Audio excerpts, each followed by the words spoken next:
everyone, and welcome to the Roll Show, the place where we dive into the tabletop RPG hobby one adventure at a time. I'm Mike, and I'm here with Jeff. And as you know, Brent is going to be out for a small bit, but he will be rejoining us later down the line, probably a few episodes from now. And so we're going to be doing some stuff in the interim, something a little bit different. We're going to be doing a one shot. That's my joke because we never do one shots here. Just kidding. We do a fair amount. Yeah, no, we that's all we do are one shots. We don't really do strong campaign play. We did a little bit. We did a larger adventure. We did the Age of Worms. We have a part of that path done, but that kind of remains unfinished. We still have, I think, 11 parts to go. So a lot of work left on that, but that's a story for a different time. But yeah, we're actually looking at Ironsworn. Ironsworn is like a vow-bound, gritty RPG that actually promises 3 different modes of play. And the reason why we were looking at Ironsworn is because one of the things we've always kind of done on the channel is we've always had small group play. A lot of times, we've called it buddy cop.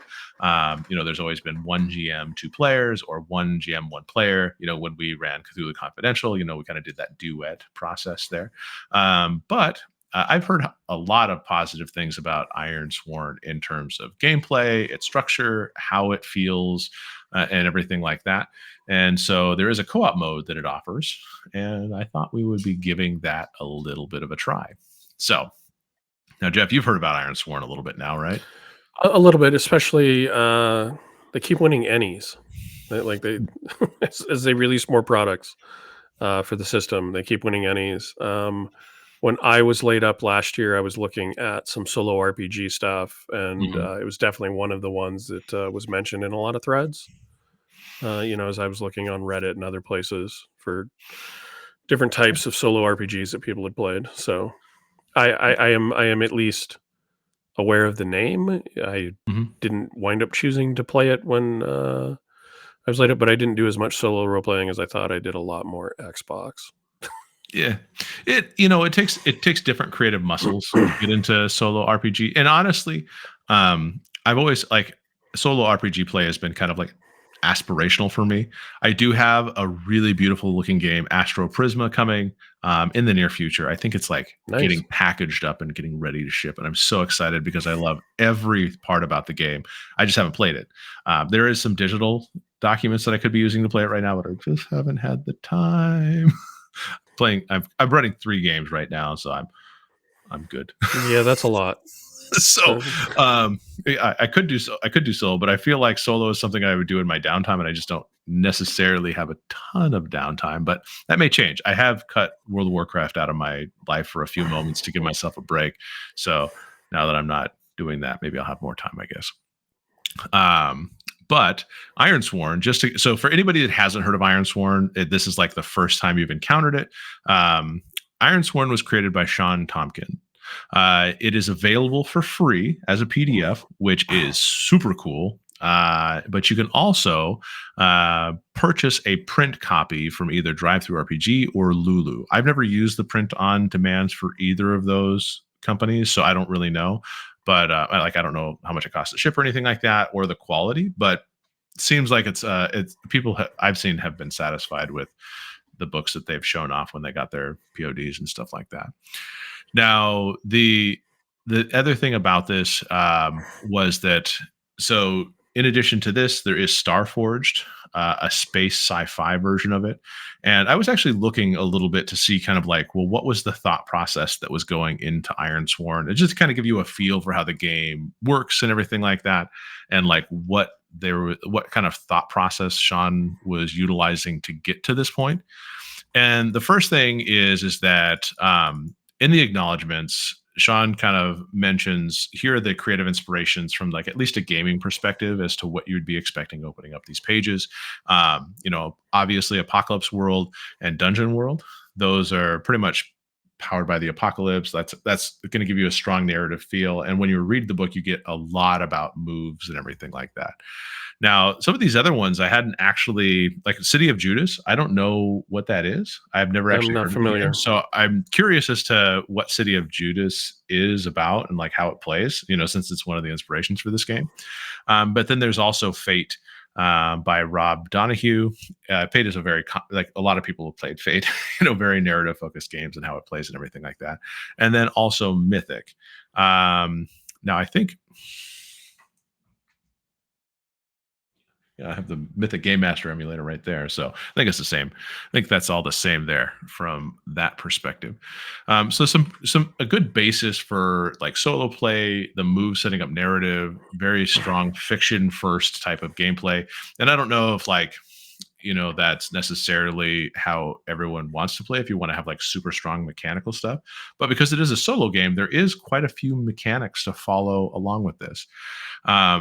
The one thing I did, just as kind of a side note though, I was curious if there was anywhere that Sean had responded and told like what actual inspirations, like from fiction or whatever there might be, that inspired the game. Yeah. And do you have any guesses what might have inspired the game based on what you've seen so far? Game of Thrones. Hmm. That- that's Tolkien's always honest. a good guess. Yeah. I don't know.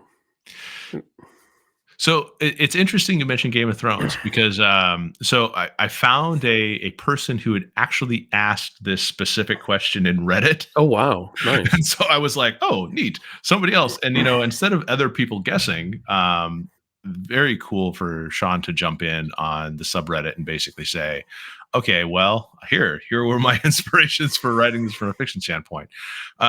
It was interesting because they mentioned that it wasn't necessarily there was any specific Okay, source because first of all they were watching Vikings and reading Last Kingdom, so that's where you get that kind of like early Middle Ages tone. And when you look at a lot of the artwork in the book and kind of like how it makes sense. feels, you have it very much to me felt like Vikings in a very sparse and depressing world.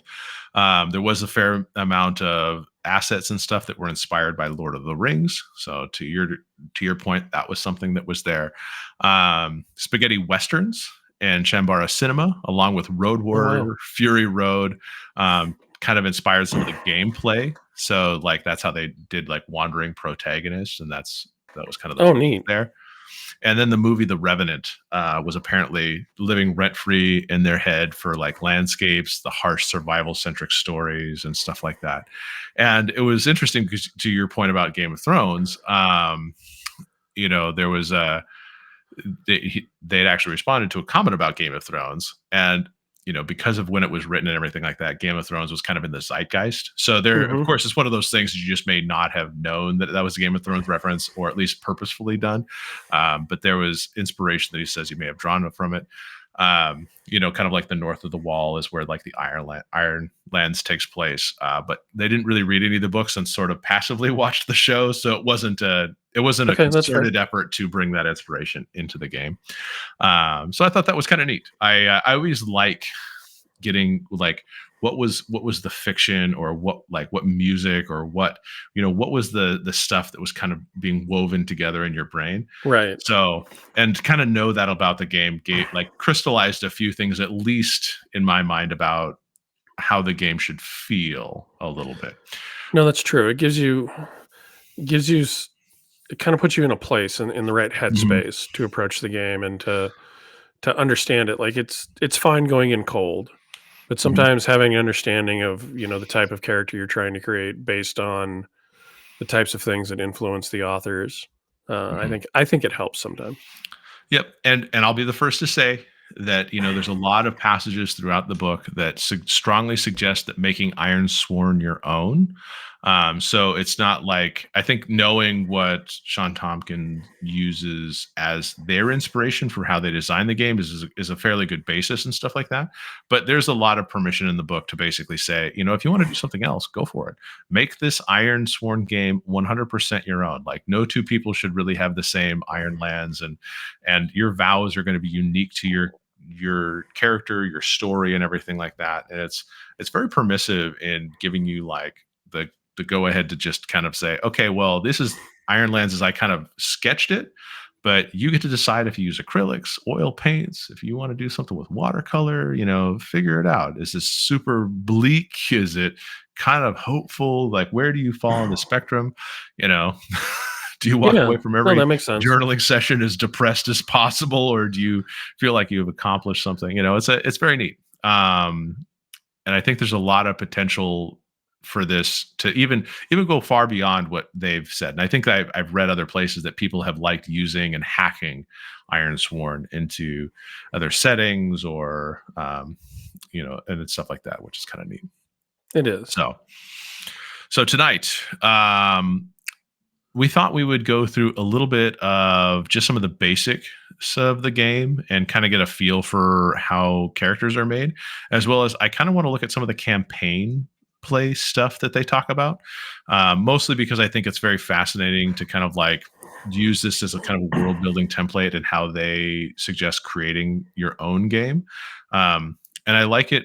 It's a little bit more directed than say what we did in Fabula Ultima, which was like, here are some tables, kind of roll that. But at the same time, just do whatever you want. And everyone should make a place, and the world should be just this kind of blob, and you should fill it in as you need. And, and I like that part of it. But this is just feels a little bit more guided in terms of how the world building does, at least in my opinion. And people can correct me in the comments if they think that I'm absolutely wrong. I'd appreciate it. Yeah, hopefully some people who watch have played and can share their thoughts and start a discussion. That would be great. Yeah, so if you play Ironsworn or Starforged, or you have your own solo RPG of choice, or something that's a solo co-op duet, send it in the comments. We'd be curious to check out that type of game, especially right now with just me and Jeff right now on the podcast. And so, hit us below or wherever that may be at this point. So, where do we start? So, first of all, where to start? There's actually a where to start like bookmark in the PDF that's like, where should you start? And the idea is that you should start envisioning your character. And I kind of like the idea of building your character and the world kind of in tandem. And I feel like for co-op play, building the world maybe first and then bringing your character into it might almost be my preferred approach if I were as a thought experiment. Where do you kind of sit? Would you want to start to build your character first, or would you kind of want to feel out the world and kind of do that stuff? I'm open to doing it either way. I think naturally, I think one as I start to flesh out the world, I start to get ideas for characters, and then I work on the character Mhm. for a bit, and then I work on the world some more, and so I think naturally I gravitate towards doing them both at the same time. I Mhm. think narratively it's easier to understand if you do one and then the second. If you get ideas Mhm. for the other thing while you're doing the first, then take notes. But Yeah. so yeah, I'm open to if you want to try to build the world first. I think that's fine. Okay. Well, I think maybe at least explain a little bit about the world, just to kind of get an idea as to the setting, what the feelings are and stuff like that. And then, of course, there are regions of the Ironlands. Now, the cool part is that there is a map. I always like maps. There's a map in here that kind of you can use as the basis for your travels and everything like that. But just as a pure basic part, the Ironlands is a vast peninsula in the Northern Ocean. People who now refer to themselves as Ironlanders settled there 2 generations ago, cast out by their homeland by catastrophic event. So already you're getting kind of like some old lore of the old world and everything like that. And that's a direct quote from the book and everything like that. And since then, of course, they've survived but not prospered. And the Ironlands are harsh, dangerous place. Winters are long and brutal. Harvests are uncertain. And depending on what we choose here, there could either be a certain level of like low fantasy to medium fantasy. There isn't a ton of magic, at least at the base level in this game, other than some rituals and stuff like that that can be performed. Okay. But there is the option to kind of move the slider a little bit on things that are known as the firstborn, for example. The firstborn are like elves and stuff like that? Like, are elves a prominent aspect of your truth? What about the beasts, nightmare beasts and others? What about the horrors? Kind of like the eldritch things that go bump in the night. Where do they, are they just stories of frightened children, or are they, or the option is the dead do not rest in the Ironlands. At night, we light torches, scatter salt, and post sentries at the gate. It is not enough. They're coming.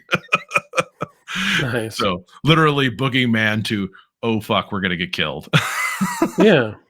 So yeah. So I mean, I personally think that the regions of the Ironlands are all they're at least distinct enough, but I kind of get the vibe. They're very distinct. Do you get it? Kind of gives me the vibe. When you're like in the Sword Coast and you go north, and you kind of get into that whatever that tundra was. I can't believe I don't remember what the hell that was called. Yeah, I remember so little that it's not even funny. Well, it's just I spent so much time as a young kid in the Sword Coast, but like apparently that I haven't done really much enough with D&D lately. That this is kind of hilarious. But when you went farther north and everything like that, the Spine of the World, obviously, and Icewind Dale. Like if you're in like Icewind Dale, the Spine of the World, and all that kind of stuff, I feel like that kind of is the rough territory that some of these places represent and stuff like that. Not to say that that was necessarily an inspiration for it, but that's at least the closest analog that I have for how it feels like that harsh north kind of imposing landscape and stuff like that. And so I didn't go with a fantasy, type thing, but Mm-hmm. the southern part of this feels a bit like England before it got settled and they got rid of like a lot of the flooding. You know what I mean? Mm-hmm. To turn it into farmland. Okay. And then the northern parts feel more like parts of Norway and Finland. As Mm-hmm. it's like, oh, this is kind of temperate. This is the holy shit. We crossed the mountains and it's oh no, it looks like it's frozen here all the time. Yeah. You cross the mountains and what you find is jack and shit besides a lot of cold and Yeah. unlivable wastes. At least that's the feel. They call it the shattered wastes. Yeah, in the broken game. ice, discomforting stillness, deep crevasses plunging into darkness, piercing cold, unnatural horrors breaking through the ice. Well, except for it, obviously that is a fantasy element. Mm-hmm. Yeah, it almost feels like either this country is very very long, or it's we're suspending our disbelief a bit. Well, I think you are suspending it just a little bit because I mean you start with the Barrier Islands, and obviously the Barrier Islands could feel like a cold Scottish coast or something like that. You're getting up to the ragged coasts, which narrow fjords, settlements built on rocky shores, trade ships flying colorful sails. So like life happens on the ragged Yeah. coast, and then you start getting into the deep wilds where it's like, well, ancient forests, Suddenly we got woodlands. elves. Yeah. You got the flooded lands, fetid wetlands, dead trees poisoned by salt. Like every one of these areas has like there's very few like, let's go on a vacation to the flooded lands. Like You got the havens, Mike. They only have long, harsh winters. mm-hmm. And walled settlements. But so people did move there, but it's like they typically say that it's just not a it's like there's a lot of uncertainty about trying to have a settlement there, especially since not Sure. only are you fighting against the environment, man versus nature, you also have man versus man, and so much as that, there are people that don't respect villages and they go raid, like raiders are common, and so or could be common. I mean, it really depends on your world, right? But Sure. No. that's the impression. They get across the impression that no matter where you live, there are Mhm. challenges to deal with. Yep. So basically, the region of the Ironlands, there are 9 separate regions. You have the Barrier Islands, the Ragged Coast, the Deep Wilds, the Flooded Lands, Havens, Hinterlands, Tempest Hills, Veiled Mountains, and then the Shattered Wastes. Each of them are kind of segmented, and so you can kind of like see the zones that they represent. And as part of your Ironsworn play kit, which you can download a play kit for this, you do have a map, and so you can actually plot your character's progress as you narrate them through Oh, their neat. story and going to each of these different regions of the Ironlands. If your story so chose you to be so well traveled, it could be that your story is very local and you don't really need to worry about it, but it could be a way for you to kind of explore the Ironlands, to in that way and kind of see where you went as part of your journeys and stuff like that. Now, the second part about that is the truths. Now, the truths are just kind of how you make up more customization towards the world. And this is the part that I kind of liked about the world building, is that you're still using Sean's original idea as kind of like a seed, and then you're building on it. Now, within these truths, there are 3 typical truths for each section, and so it's like, if you're not happy with any of those truths, because it's really only 3, and we all know that sometimes people want that specific thing that they're looking for. If it's not there, just fucking make it up. Yeah, If you exactly. wanted that to be there, I mean, this is like, a lot of times this is solo play, so it's the only person it's for is yourself. So do it. This is the perfect time to really do those things.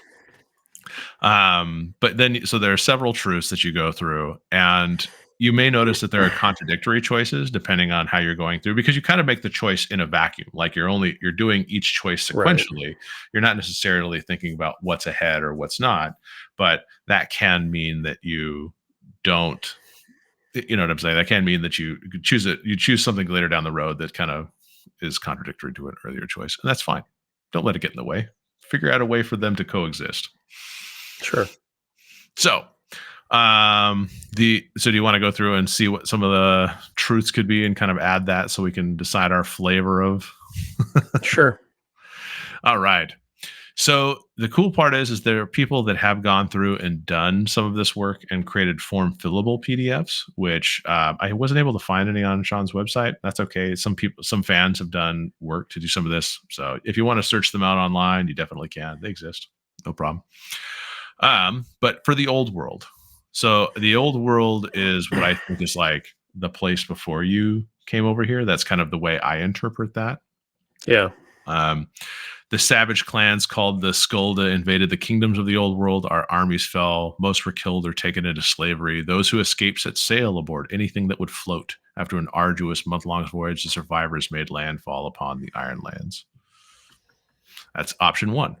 Option 2, the sickness moved like a horrible wave across the old world, killing all in its path. Thousands fled aboard ships. However, the plague could not be outrun. Many ships, the disease was contained through ruthless measures, tossing overboard any who exhibited the slightest symptoms. Other ships were forever lost. In the end, those who survived found the Ironlands and made it their new home. Some say we will be forever cursed by those we left behind. Bum, bum, bum. And then the last one, the old world could no longer sustain us. We were too large in number. We had felled forests, our crops withered, and barren ground, and cities and villages overflowed with desperate, hungry people. Petty kings battled for scraps. We cast our fate to the sea and found the Ironlands. A new world, a fresh start. ... So are we Now, selecting one from each of these? Or are we selecting 3 overall? You select one from each. So each aspect of this. So these, Right. like I said, they comprise your truths. Now, the one thing that I thought was cool with these truths is it does give you quest starters if you're looking for I inspiration. see that. So if, for example, you took the savage clans called the Skulda invade the kingdoms, you can take a quest starter, which is you are a descendant of the Skulda. Because of your heritage, your family has a long-born distrust of your fellow islanders. Now a small force of Skulda have landed on your shore. Are they harbingers of an invasion? Where do your loyalties lie? Bom, bom, bom. And just to kind of give you a prompt, to spark some Sure. inspiration and stuff. So where did you like of those 3 options there? I think I like the last one. The old world can no longer sustain us. Fair enough. Yeah, But I like the last one too. I don't know that I loved any of them. Okay. But There's a how lot about of you? Yeah, no, there's a lot. They're very creative, so they give you a lot of room to work with. Well, I like both of the old world could no longer sustain us, and there was a cataclysm, of some sort that forced people to migrate and stuff like that. I think that both of them present their own opportunities.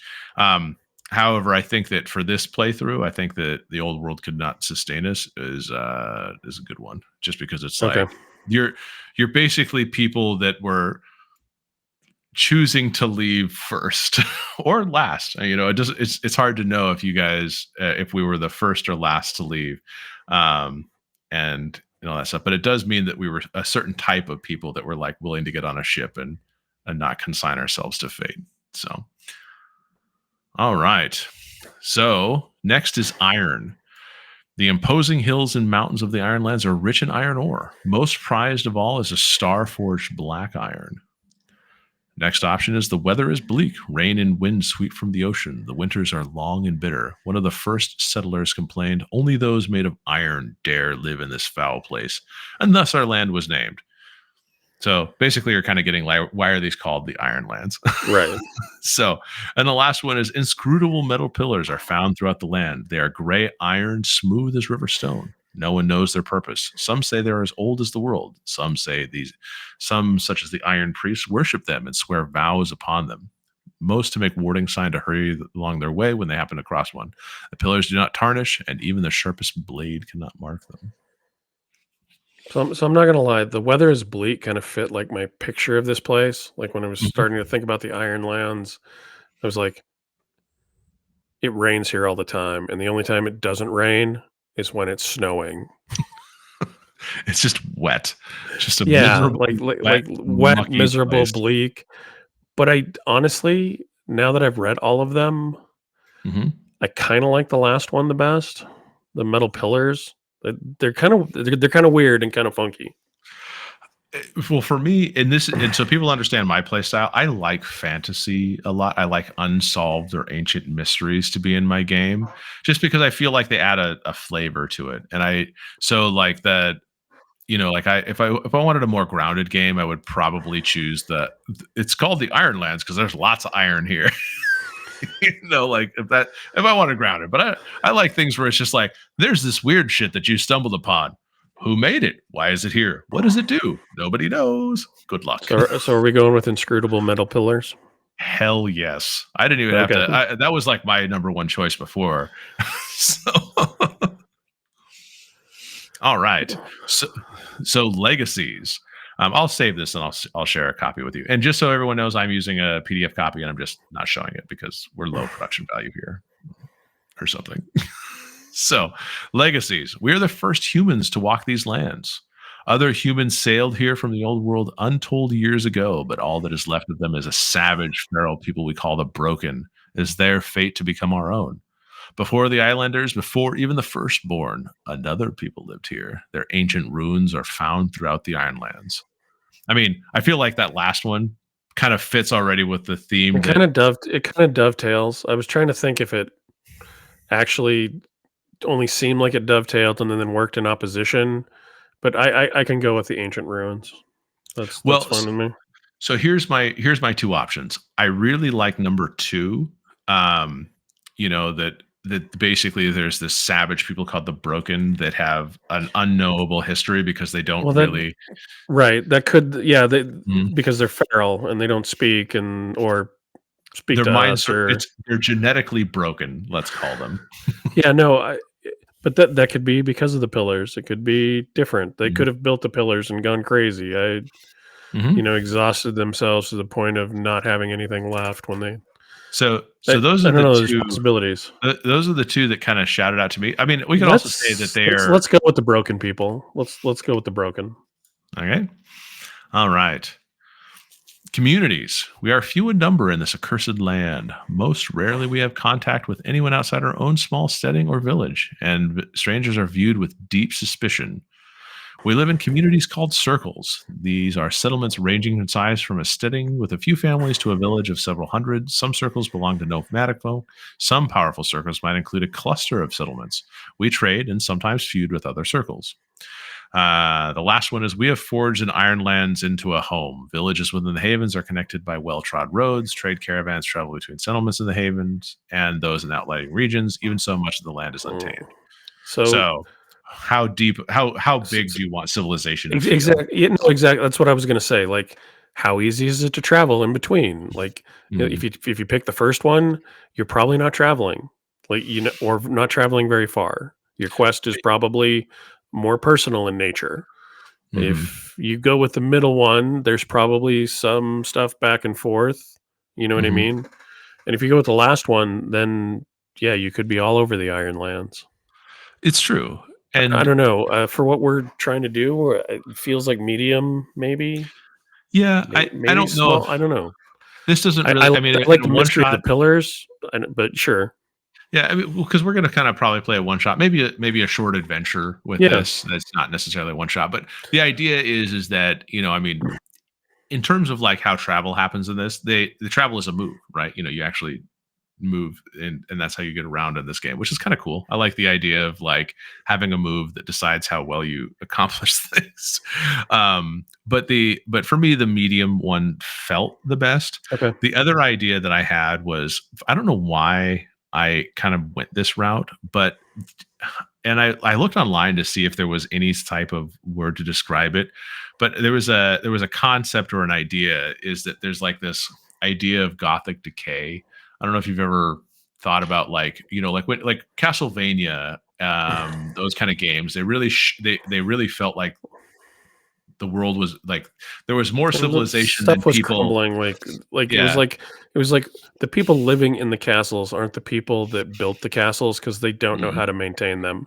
So, yep, like when a wall falls down or a parapet falls off of a tower or something, if I'm saying that right, it just mhm. lays there as rubble at the bottom, and people go, "Just don't go near that." Well, and there's not You'll also be not a fine lot of as long people. as you don't you don't stand near the thing without a railing. Exactly. Like it feels like the world is in such decline that population isn't being replaced as quickly as it's leaving, kind of thing. Whether that Right? be Yeah, through, we've lost some of the experts. yeah, there was a part of me that was curious if you'd be interested in that type of game where like they were on the tail end of it, but I don't feel like that's what's coming together. I feel It like the doesn't middle quite one, feel like we're building on that. It feels like we're not quite that advanced yet.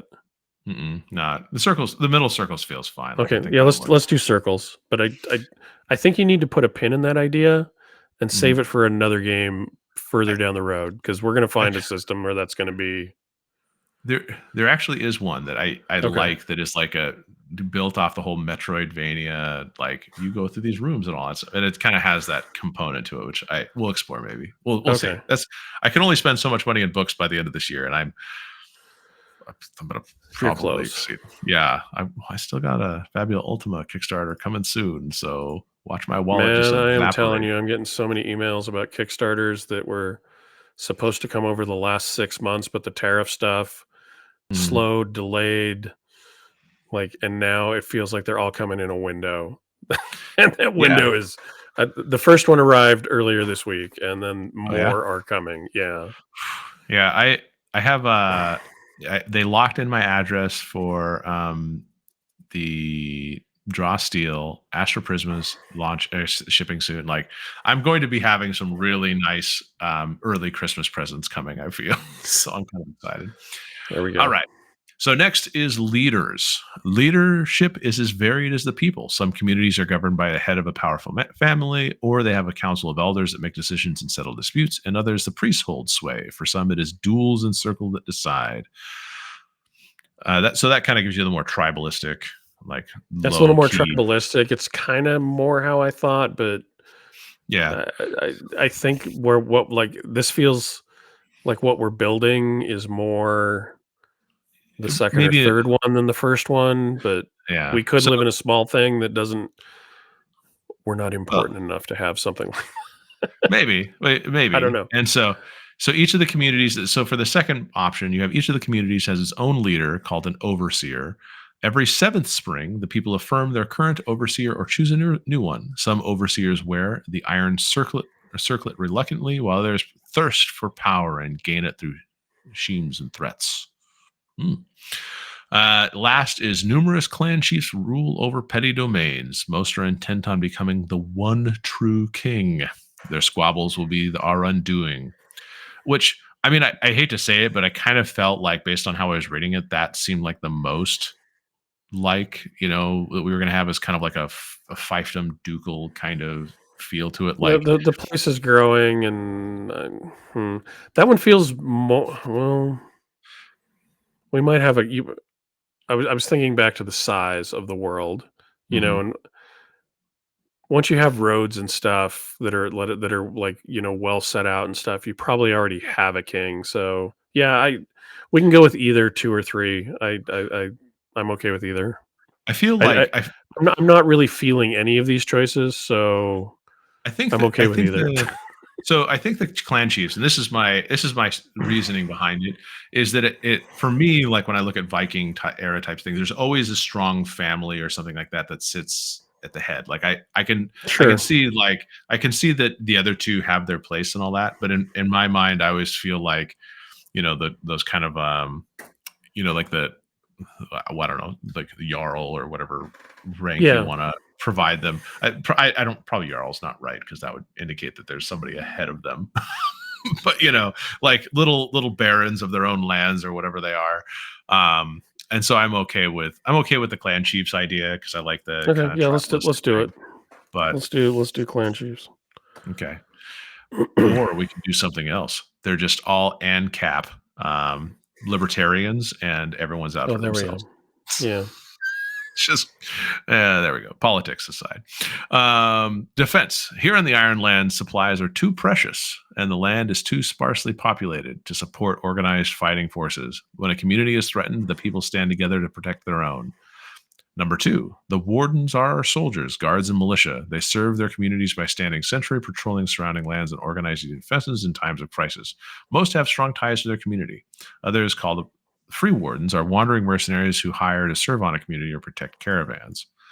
Um, It so feels like we're gonna go with the third choice.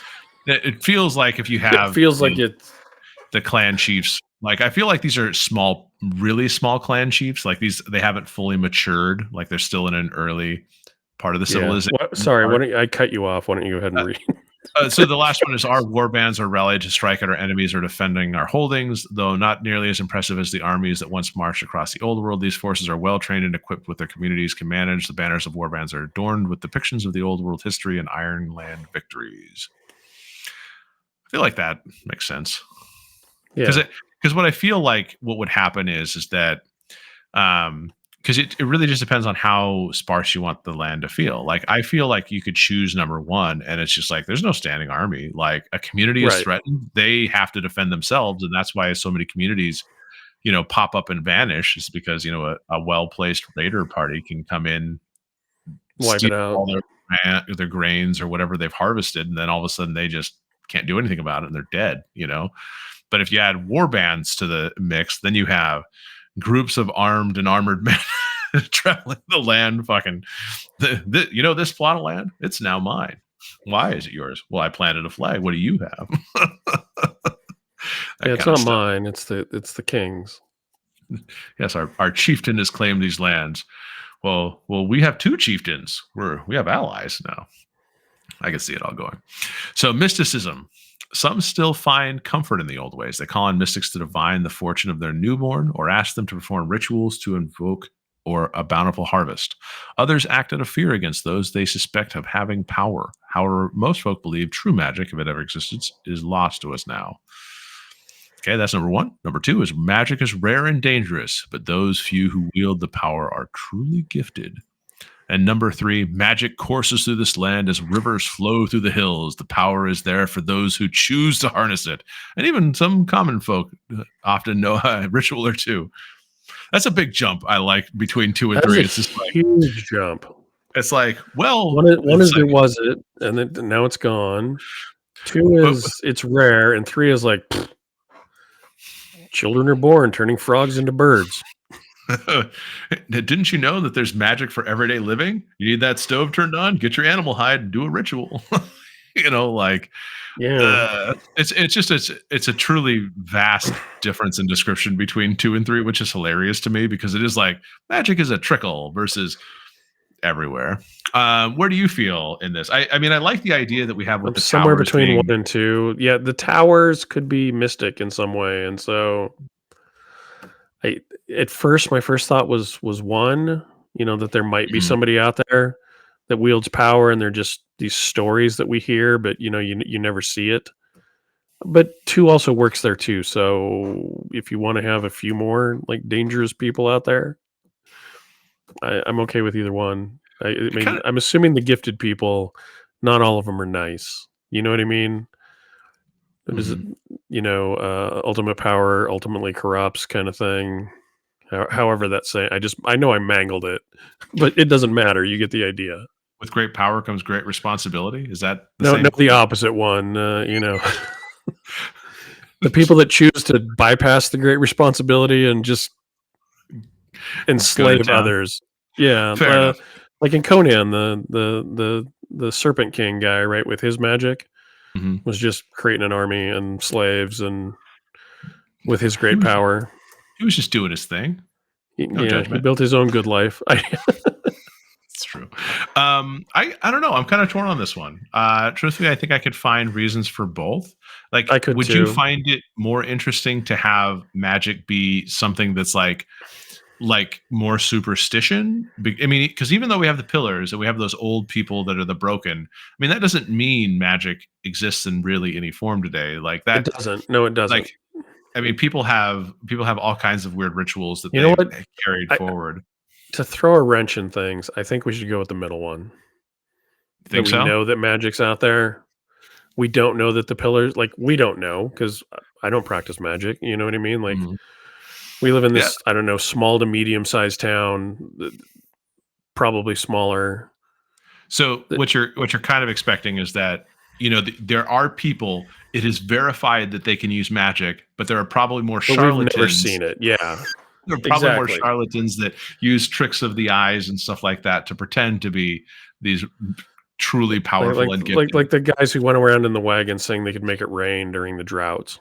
hmm And then when it happened to rain, they took credit because they Yeah, happened to know that there was a red sky at night, red sky at morning. Like they could go that around kind of doing stuff. that. Yeah, are you okay with the middle? I mean, Mhm. I'm okay with either one. I'm okay with one or two. Yeah, no, I think 3 they're just pretty good. doesn't quite feel thematically where we're building. Just oh, I mean, because I feel like there's a certain part of me that goes like, when you add too much magic to the equation, you're like, you live in the Ironlands. It's a really harsh and unforgiving place. But we have magic. I mean, how bad could it really Yeah, be? except for this one guy who can do magic and lives, in Happy Town. Exactly. Like, there's a part of me that goes, certain magic does solve many problems. So, Well, I think it can. mhm. Yeah.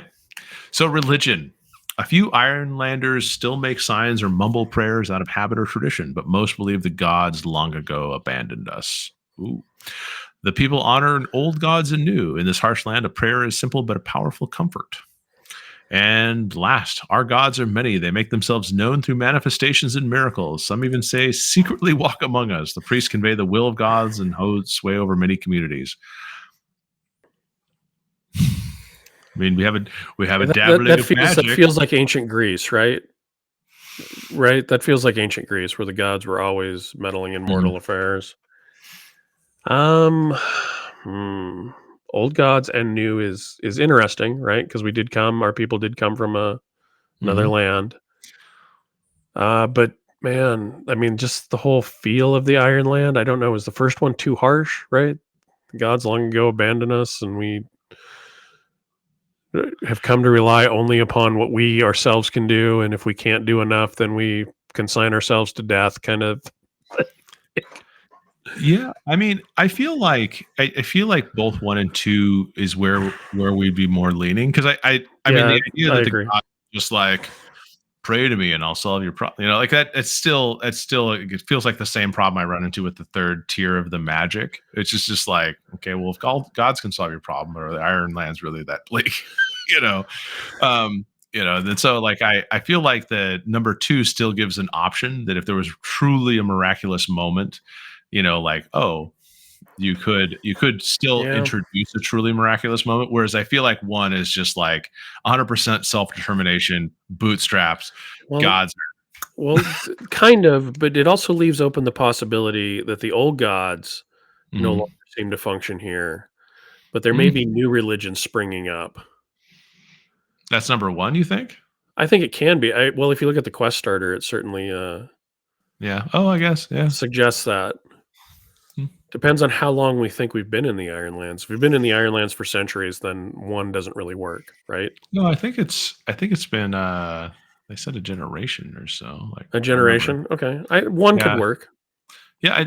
I mean, both could But I work. don't know. I'm kind of I totally could go with either one. I think either one works with what we're kind of trying to build here. So Yeah, I kind of like the idea that that it's sort of established that there's new gods in this place. You know, okay, people like because let's go with if you two. go with and this is where if you get into like various religions and stuff like that, and you get into those kind of animistic religions where gods inhabit like forests and springs and all of those kind of things. Like you may have had your old gods in the old world because you know they were different landmarks. Now you have a new river god, you know, that exists in these Ironlands, or a mountain god that's because it's a new mountain, right? You Sure. know, No, that works. yeah, I like those ideas. Okay. All right. The firstborn. So the firstborn are the elves and stuff like that. Like that's what they're really referring to here.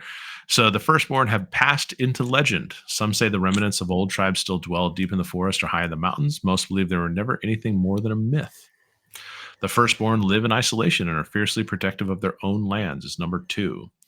Number three is the firstborn hold sway in the Ironlands. The elves of the deep forest and the giants of the hills tolerate us, even trade with us.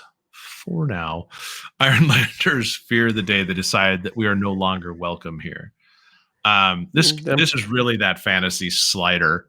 no, no, no. It really is. I'm feeling one or two, but yeah, it really is the fantasy slider.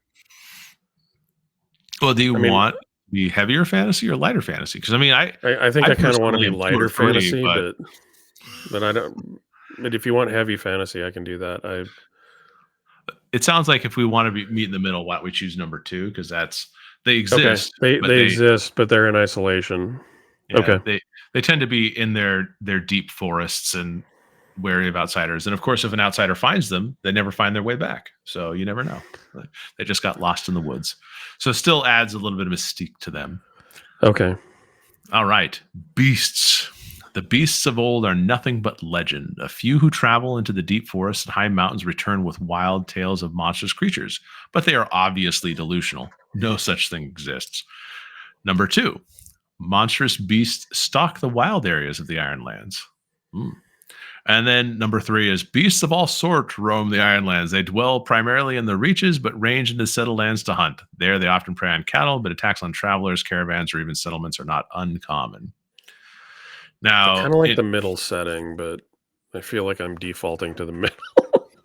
it feels like that might be So the talk me off the where. ledge, Mike. Well, so if you're thinking about beasts, at least the beasts that are provided in this, the idea is that the beasts are creatures of great size and power. The six Yes. examples that they gave in this are basilisk, an elder beast, a harrow spider, um, you know, and I kind of think like gigantic spider, a leviathan of some sort, like a big sea beast, a mammoth, or a wyvern. Those are the kind of beasts that they introduce in terms of like this. And just in case anybody's wondering about firstborn, I said elf and other things, but there are elves, giants, primordials, trolls, and Veru. Those are the humanoids Okay. that are fierce and wolf-like. So kind of like a Luke Garou kind of thing, I assume. Um, just to kind of elaborate for people, Yeah, because I I'm kind still of feeling like they shortcutted that. stock the wild areas of the Ironlands, but I could be moved into three too. I don't Um, think it's one. I think two feels okay to me. Like you know, Okay. they're still in the wilds. I mean, it's the untamed wilds. You know, so it's you still get the idea that you know maybe reports of them are exaggerated or something like that. But you know, once you get there, I guess you find out. And then last truth, the best truth to end with is the horrors section. Horrors are nothing but stories to frighten children. Number two is we are wary of dark forests and deep waterways, for monsters lurk in those places. In the depths of the long night, when all is wreathed in darkness, only fools venture beyond their homes. And then, of course, number three is the dead do not rest in the Ironlands. We light torches, scatter salt, and fucking pray every night. I Do you want a horror element? I feel like we've kind of taken like the hint level. Like everything exists within a hint of something, like a Okay. hint of magic, a hint of gods, a hint of horror. Like I think that's just maybe me not willing to commit now that I've looked at our middle of the road choices for everybody's. Do I not want it? Do I want it? I don't know. It's No, like it's just it's kind of the setting that we're, mhm. where we have some options because it, it. it it feels like it. Okay, so you're kind of thinking the middle one. I feel like that's where I land in this is the middle Let's one do it. because I don't want to close the door, I guess. But I I just mean, don't know if I want truthfully, hordes of wandering zombie armies I don't either. But again, when we get to what are horrors, or a horrors, variety of things. the bone walkers are human remains given unnatural life. You have chimeras, frostbound. Those are the people that fall prey to long winters and animated corpses. There are haunts, hollows, iron revenant. Some vows are held so fiercely that even they survive after death. Ooh. And then what's called a sodden. So still kind of all undead feeling in most ways, Yes. except for the chimera. Well, actually, the chimera is the corrupted form of a dead animal flesh given horrible life. Hmm. Okay, yeah, So that's a different so, definition.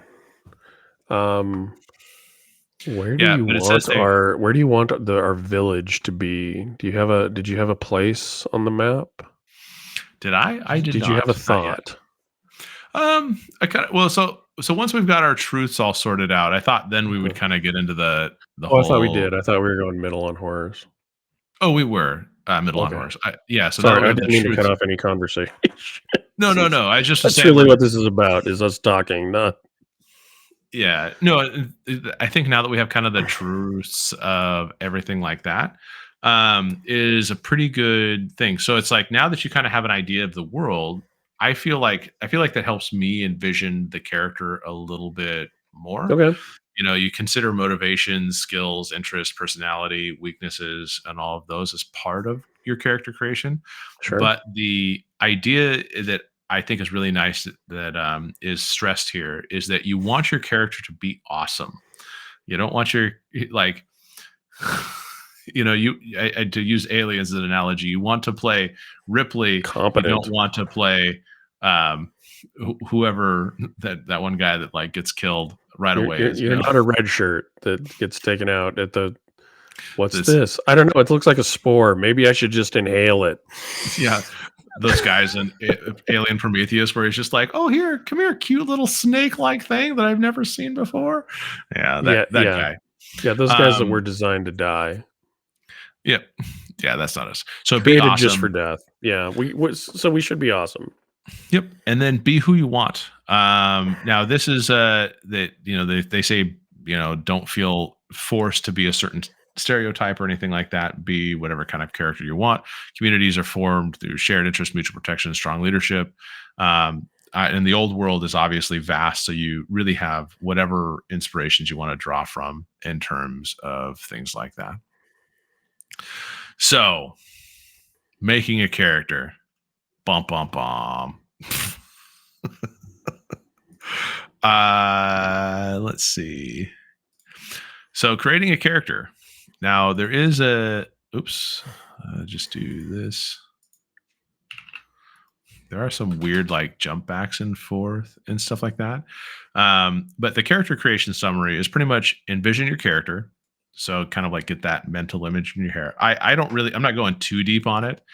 Sure. Um, Yeah, I'm gonna but need a little bit of time, and yeah. but I think we should go over the overview of what we're gonna do because I'm assuming Mhm. we're doing this off camera I would fully. probably do it on camera, honestly, Okay, just because I'll walk through character creation summary and then I'll go ahead talk and about walk what they through. do Yeah. for Okay. the one shot. Is that so? Envision your character, choose a name, and you can use an oracle to create your name and stuff like that. You choose your stats by arranging the bonuses across your edge, heart, iron, shadow, and wits, and so they give you a kind of a stat array.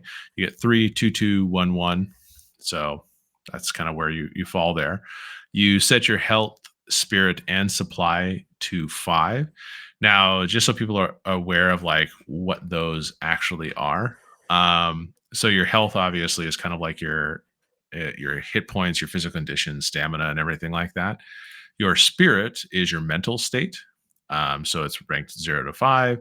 Spirit is reduced when you endure stress. So anything that's kind of like like a psychological stressor or something like that is going to take you down to spirit. And when you're at 0 spirit, and scoring a miss on endure stress puts you at risk of suffering a debility or falling into desolation. We'll talk about those things later. Then you also have something called supply. And I kind of like this inventory component. And so supply is an abstract representation of preparedness, including ammo, food, water, and general upkeep. It is ranked from 0 to 5. And instead of keeping track of detailed inventory, you can consider most of your mundane gear as covered under supply. So the difference between supply and assets is assets are called out as a specific card. You have 3 assets when you start your character, whereas supply is like, do you have a bedroll? Do you have hardtack? Do you have water? Like all Right. of those things are under this nebulous value, which is supply. I really appreciate that. So it's less bookkeeping, but you do know because you spend supply and gain supply as you travel and stuff like that. So you do know that your overall preparedness for your journey is either increasing or decreasing at Sure. a mechanical rate. It's not like just I choose to be out of food, as I Right. travel. Like that part isn't isn't necessarily just No, so I abstract. like hand waving that. I don't necessarily like tracking every single spare drop of oil and crumb Mhm. of food, and you know what I mean. Like there's a general enough thing to know when you're out of food, Yep, and right? I like it too And then because bad things start happening. And exactly, it's and not it's just food; it's all of the general supplies that you have to help mhm, in your journey. So exactly, and it feels like having a supply thing is necessary for this kind of bleak land. it Like does. when you travel in D&D, there are some GMs that just don't keep track of that type of inventory at all, and then some GMs that are like, how many ounces of beef jerky did you get at that last place? How long did you spend collecting firewood for the watchfire at night? Well, your Yeah. watchfire goes out after 90 minutes because you don't have enough wood. Yep, you needed to gather more. I would have let you roll a survival, but I wanted to test your You should knowledge. have stopped and made camp 3 hours earlier if you wanted to have sufficient firewood collected by the time night rolled around. Jesus. Yeah, there are some people that do that. There are some games that are very much And if that's how you want a game, that's fun. I know I'm making fun of it, but if that's how you have fun that way. Mhm. This game isn't that granular. We'll use that term. We'll Yeah, pull that's true. granular out of my brain. Yep, granular. I like it. So next you have your momentum. Momentum I thought was a really cool mechanic for this because your momentum represents how you are faring in your quests. It's gained and lost through moves, and if you have a positive momentum, you are building on your successes and ready to take decisive moves. If you have negative momentum, you have suffered setbacks and your quest is in jeopardy. So the easiest way I can explain momentum, and I really like this, is that as you've built up mechanical advantage in this form of momentum, you can use it to basically like do something really big. Like you have a big spender. Like you're like, I really need to succeed at this particular thing. I spend my momentum and automatically succeed at like all this kind of at this kind Sure. of stuff. So it's kind of a big spender, and you don't want to necessarily wait to um, you don't necessarily want to wait to get +10 momentum because that's the max amount of momentum you can. You may want to spend it sooner than that, but you don't have to spend it on every failure. You can save it for the right time, and all those kind of things. And there are things that obviously give you momentum as part of your moves, and there are things that take away momentum, all that. Okay. Uh, so that is momentum, and usually you start at +2 unless you have something that goes there. And when you reset it, it resets to +2 unless you have a debilitating thing. Right. Now you have 3 background bonds that you can choose. Bonds are Did you basically skip connection. vows? Uh, no, this is the character creation part. Vows usually come after Oh, I the. saw I was following along in the book, and vows were right after momentum. This is page 47, the summary of character creation. You're Oh, probably I'm on looking at the. 35. Yeah, you're looking at the other one, which I was a little bit confused why there were so many summaries, and then there were those two, which kind of seemed a little bit different than that. But yeah, oh no, I Okay. know you're at. But yeah, so Yeah. basically, I'll move to 47 since that's where you are. Go ahead. yep. And then so you choose your background bonds. Background bonds are basically like your connections to other people, whether it be other players or whether it be to members of your community or whatever it is. Bonds are obviously that fluid thing that you may not necessarily know who you'd want to have bonds to right out of the gate. So you may just save them, all that kind of stuff. You can then pick assets. Assets are your background, skills, traits, and they give you additional options when playing the game. So, background, like the assets that they suggest or that they have is they have companions. So, basically, having like a hawk or an animal companion or a horse, like that's an asset. And they have mechanical advantage and they can level up. So, they can gain additional abilities and stuff like that. You have what are called paths, which are your background, interests, and training and skills. And again, these assets can level up with experience, but you have usually an ability that you get, and then you can add additional abilities as you spend experience. And then you have rituals, which are the um, that's magic. So you basically can cast spells and stuff like that. The one thing I noticed is that all the assets are actually in a separate file on there. I didn't see them in the book. I may have just missed them. So if I missed them, I'll probably find them later. But there are a lot of assets suggestions that you can choose from all of the classes. So it's not limited in that way at all, in my opinion. And then last but not least, oops, is you get to make note of any important equipment of items. Now I thought this was an interesting distinction from assets. Is it's basically like stuff that's not considered an asset but you want to be narratively part of your character. Like, what's the quality of your gear? Do you have a necklace from your father that was carved out of elk ivory and that's been passed down from his grandfather or something? Like those things that are more narratively focused but don't really have any value outside of that. That's when you can kind of choose those additional pieces of equipment. Just texture, as I said. Sure. There are no limitations for this really, but you have to think about it. Is it really worth being an asset, or is it, part of this more nebulous equipment component? Right. And then this last part is the set the background vow, give it a rank of extreme or epic, and then envision your inciting incident and swear an iron vow. For details on setting up your campaign, then go to the page 193, whatever it is. So that last part, that's when you kind of like have your inciting incident, like raiders have broken into your village and stolen all of the children. Your child was one of them. You need to go deal with this issue right now. Right. No, I get that. So that's kind of what you're looking at from that perspective. So that's at least a summary of going into creating the character and kind of getting started from that. The one thing I did say is that like a one shot, they do have one shot play suggested.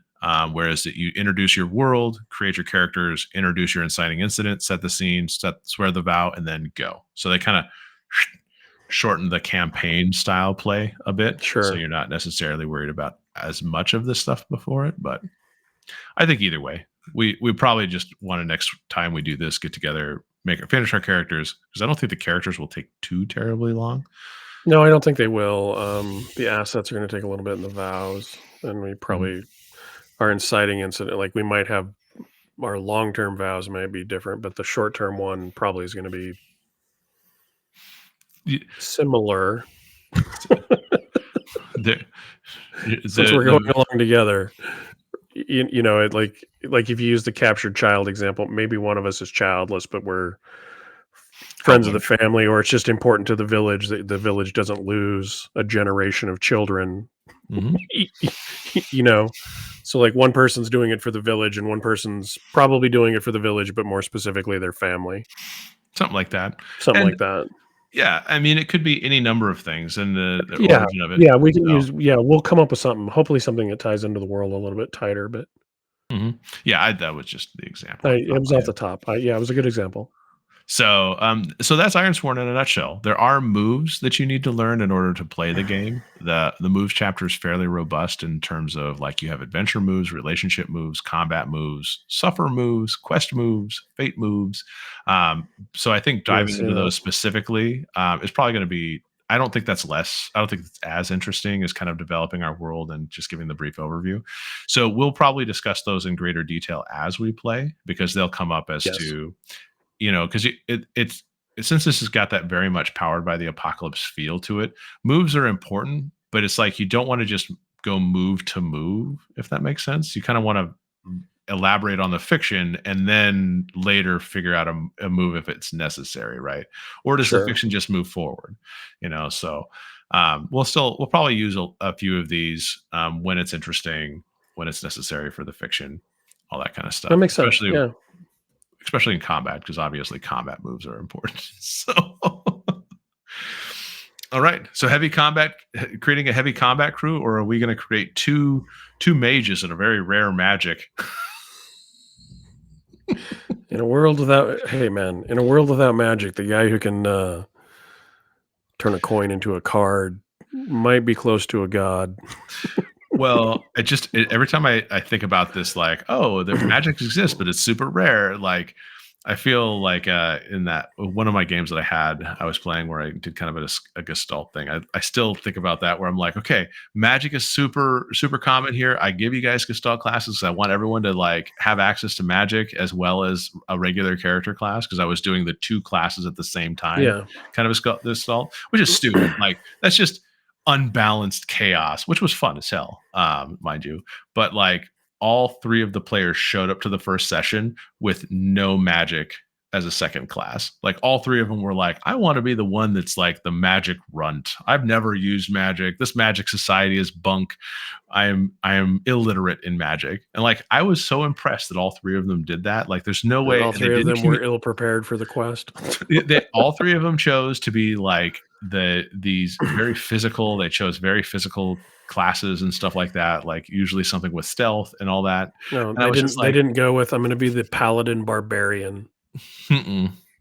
No, they chose like ranger, ninja, etc. Like stuff like that. I think there might have been one of them that had magic that was going to be available later in their Okay. leveling career, but definitely not in the first level. So it was a bunch of Yeah.